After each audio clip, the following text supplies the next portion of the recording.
नमस्कार, आप देख रहे हैं एमजी न्यूज। आपके साथ मैं नीला। शहर और आसपास की खबरों को लेकर हम हाजिर हैं। शुरू करेंगे प्रमुख खबरों से। जमशेदपुर में जिला निर्वाचन पदाधिकारी के समक्ष सोमवार को कई उम्मीदवारों ने दाखिल कराया अपना नामांकन। महागठबंधन के प्रत्याशी चंपई सोरेन समेत अन्य प्रत्याशियों ने भी किया जीत का दावा। महागठबंधन के प्रत्याशी चंपई सोरेन के नामांकन के बाद आयोजित हुआ जनसभा। पार्टी के दिग्गज नेता हुए शामिल। सभी ने मिलकर दिखाई एकजुटता। केंद्र सरकार पर साधा जमकर निशाना। एमजीएम अस्पताल में खानाबदोश जीवन व्यतीत करने वाले लोगों की पाई गई लाशें। दोनों अस्पताल में भिक्षाटन करते थे जीवन व्यतीत। अस्पताल के पुराने पार्किंग एरिया में पाई गई इनकी लाश।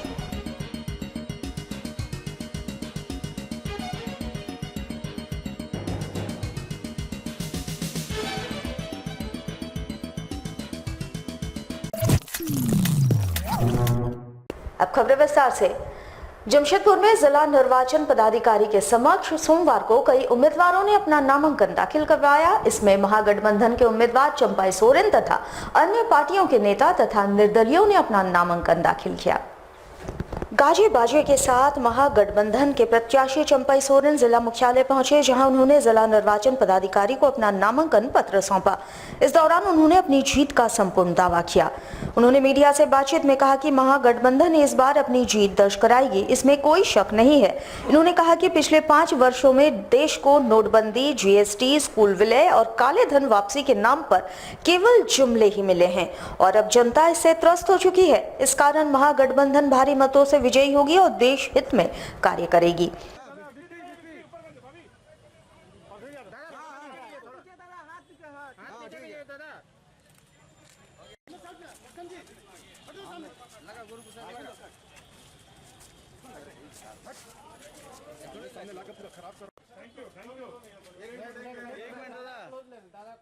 ऐतिहासिक जीत होगा महागठबंधन की, कहीं किंतु परंतु नहीं रहा, क्योंकि ये 5 साल में जो तो भारतीय जनता पार्टी या केंद्र सरकार या राज्य सरकार जो जनता को ठगने का जो काम किया है,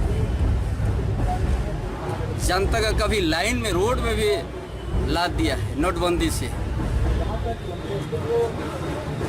कभी 15 लाख का झांसा भी दिया, कभी कभी अच्छा दिन कभी उन लोग को दिखा दिया।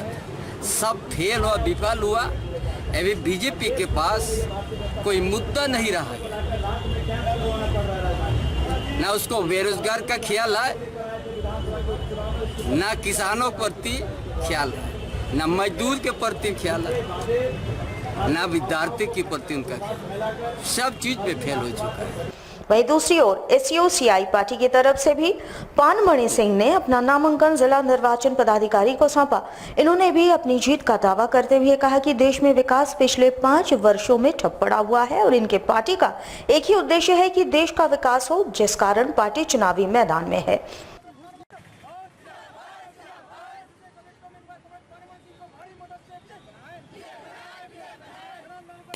एसयूसीआई कम्युनिस्ट पार्टी की ओर से लड़ रहे हैं। मेरा ये लड़ने का उद्देश्य है, वर्तमान जो है विभिन्न समस्या है, जन समस्या है, समस्याओं को लेकर के आगे ये संघर्ष करने के लिए ही हम ये लड़ रहे हैं। समस्या को समाधान करने के लिए ही हम लड़ रहे हैं। पार्टी की ओर से उम्मीदवार खड़े हैं।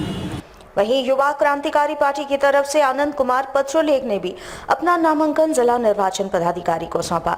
इस दौरान इन्होंने कई मुद्दों पर चुनाव लड़ने की बातें कही, जिसमें मजदूरों की समस्या, स्कूलों की मनमानी पर रोक लगाना, स्कूल विलयन की प्रक्रिया को बंद किए जाने आदि शामिल हैं।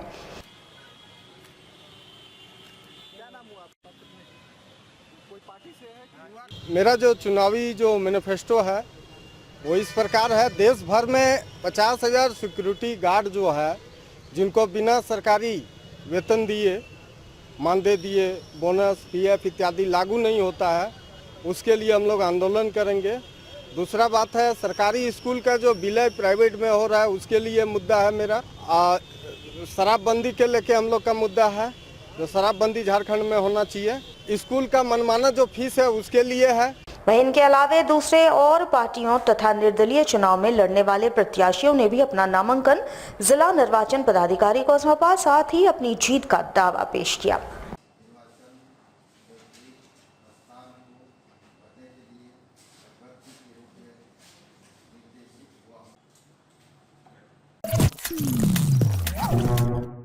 जमशेदपुर में महागठबंधन के प्रत्याशी चंपई सोरेन के नामांकन के उपरांत एक जनसभा का आयोजन किया गया, जिसमें महागठबंधन में शामिल तमाम पार्टियों के दिग्गज नेतागण शामिल हुए। सभी ने एक साथ मिलकर एकजुटता दिखाते हुए अपनी जीत का दावा किया। इस जनसभा में कांग्रेस पार्टी के प्रदेश अध्यक्ष डॉक्टर अजय कुमार, झामुमो के केंद्रीय नेता सुप्रियो भट्टाचार्य, पूर्व मंत्री बन्ना गुप्ता, पूर्व सांसद प्रदीप बालमुचू, झाविमो केंद्रीय सचिव अभय सिंह, जमशेदपुर सीट के उम्मीदवार चंपई सोरेन एवं बड़ी संख्या में पार्टी के नेतागण शामिल रहे। इस दौरान सभी ने एकजुटता का परिचय देते हुए जीत का दावा किया। मंच से कांग्रेस के प्रदेश अध्यक्ष डॉक्टर अजय कुमार ने केंद्र सरकार को जुमलेबाज करार दिया। उन्होंने कहा कि पिछले 5 वर्षों में केंद्र में नरेंद्र मोदी और उनके सांसदों देश भर में केवल जुमलेबाजी फैलाने का काम किया है और देश की जनता से झूठे वायदे किए हैं और जनता भी अब इस बात को समझ चुकी है, जिस कारण अब जनता दोबारा उन्हें वापस नहीं देखना चाहती। वहीं मंच पर झाविमो केंद्रीय सचिव अभय सिंह ने कहा कि देश में केंद्र सरकार और राज्य सरकार दोनों ने मिलकर जनता को ठगने का काम किया है और अब जनता इन्हें दरकिनार कर देगी।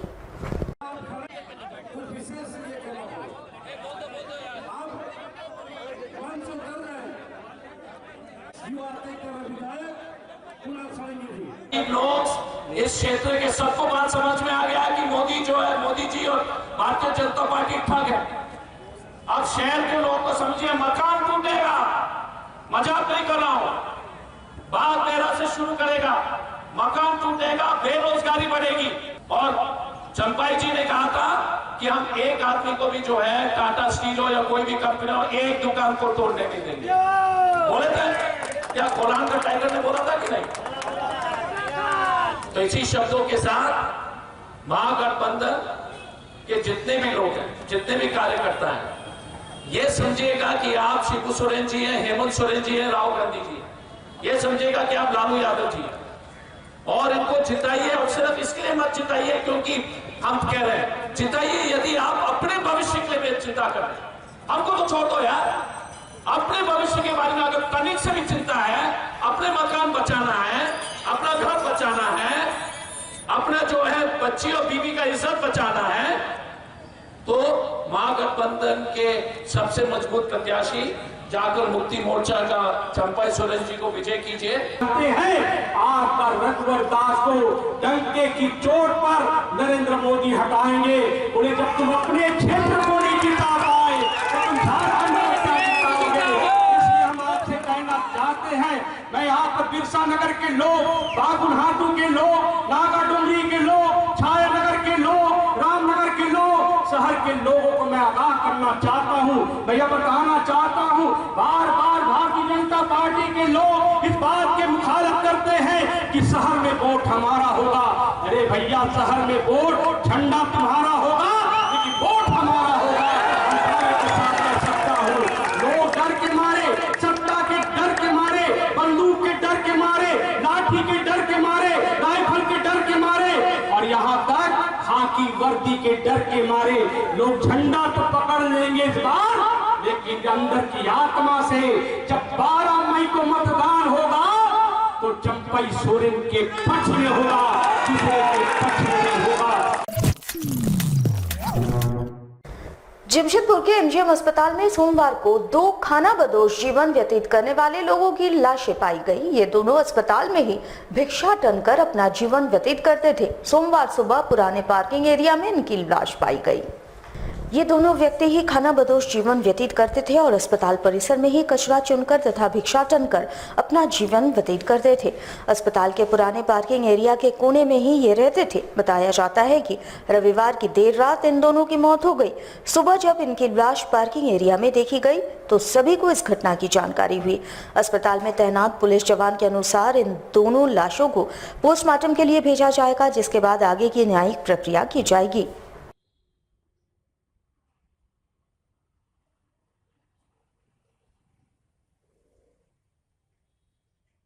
डेली मांगने वाला पुराना लोग है यहाँ पर, बहुत दिन से यहाँ पर पड़ा हुए लोग।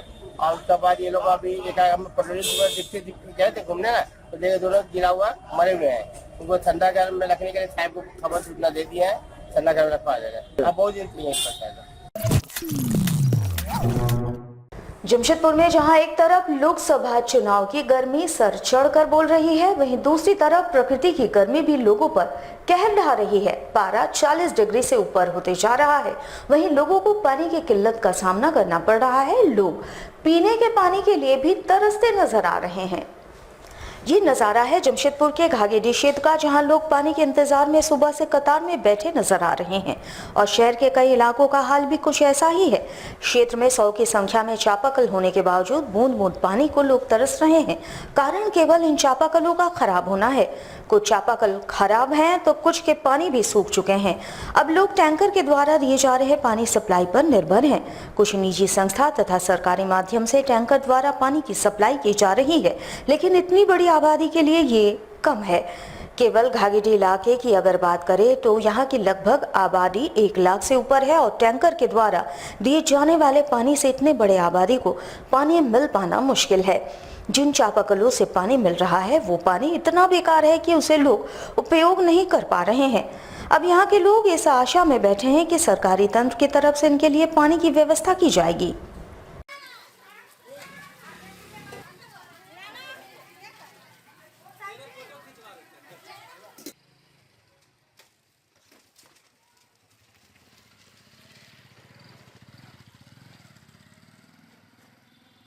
उत्तरी घाघेडी क्षेत्र है, जहाँ पे लगभग 50 से 100 के आसपास हैंडपम्प जो है वो खराब हो चुके हैं और पानी का किल्लत है, जिसमें यहाँ पे टैंकर के द्वारा पानी सप्लाई किया जा रहा है। इस क्षेत्र में लगभग पूरा क्षेत्र देखेंगे तो 1 लाख की संख्या प्रभावित है।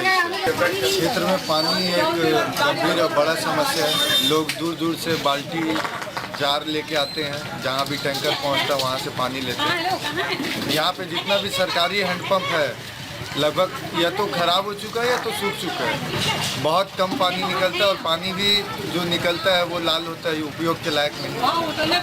तो बीमारी का एक घर भी है वो। टैंकर भी उतना सक्षम नहीं है।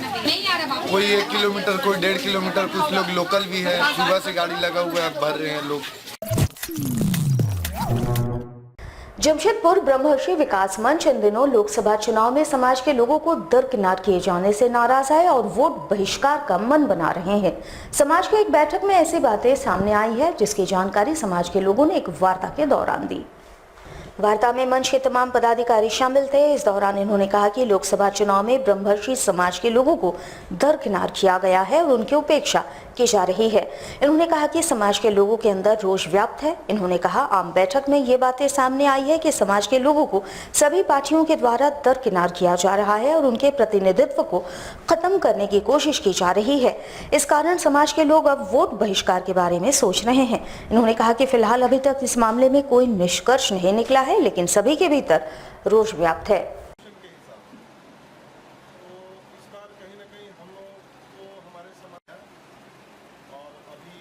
विगत दिनों में यह देखा गया कि हमारे ब्रह्मर्षि समाज के लोगों के साथ काफ़ी उपेक्षा हुई, जिसके वजह से हमारे ब्रह्मर्षि समाज के लोगों में काफ़ी रोष था और इसके तहत कल अचानक आपात बैठक बुलाई गई और आज लोग उस बैठक में आए हुए थे और सभी लोगों का व्यू लिया गया कि आखिर मतलब आप लोगों के अंदर क्या मतलब सोच, किस तरह का सोच है।